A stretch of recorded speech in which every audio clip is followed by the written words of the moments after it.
Insiden pengeroyokan terjadi di Bendungan Tanah Kilap, sebelah timur Mall Bali Galleria, Kuta, Minggu 9 Januari malam. Kejadian itu viral di media sosial lantaran mengakibatkan pemuda bernama Reynaldus UA terluka di wajah dan rahang.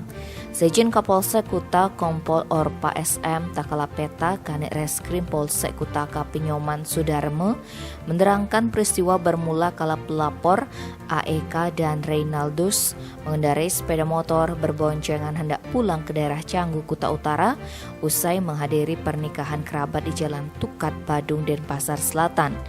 Dalam perjalanan, korban ingin mampir dahulu ke tempat temannya di seputaran TKP. Namun sampai di pintu masuk BTK, mereka dicegat dua pria tak dikenal dengan menanyakan tujuan mereka. Korban pun langsung menjawab hendak menemui temannya di areal bendungan. Akan tetapi kedua pria ini melarang masuk lantaran di dalam sedang terjadi masalah. Dari kabar yang beredar di media sosial, ada keributan antara gerombolan pria diduga teman pelaku dengan klub mobil. Walaupun dilarang, korban tetap memaksa masuk. Apesnya upaya itu membuat kedua pria yang mencegatnya merespons secara brutal. Salah satunya langsung melayangkan bogem mentah ke kepala korban. Korban dipukul saat masih memakai helm sampai helm tersebut pecah.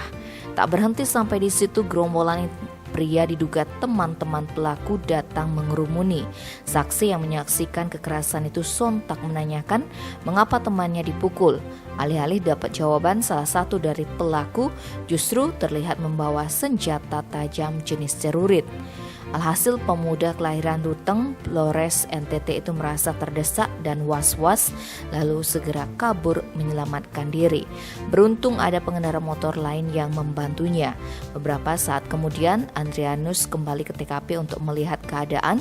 Saat kembali pelapor mendapat informasi bahwa korban sudah dibawa ke RSUP Sanglah. Kemudian dia memutuskan untuk melaporkan kejadian tersebut. Kini polisi tengah menyelidiki keberadaan para pelaku karena selain kekerasan yang dialami Reynaldus, beredar kabar di media sosial ada orang lain yang diduga menjadi korban kekerasan oleh pelaku yang sama. Tim Bali Express melaporkan.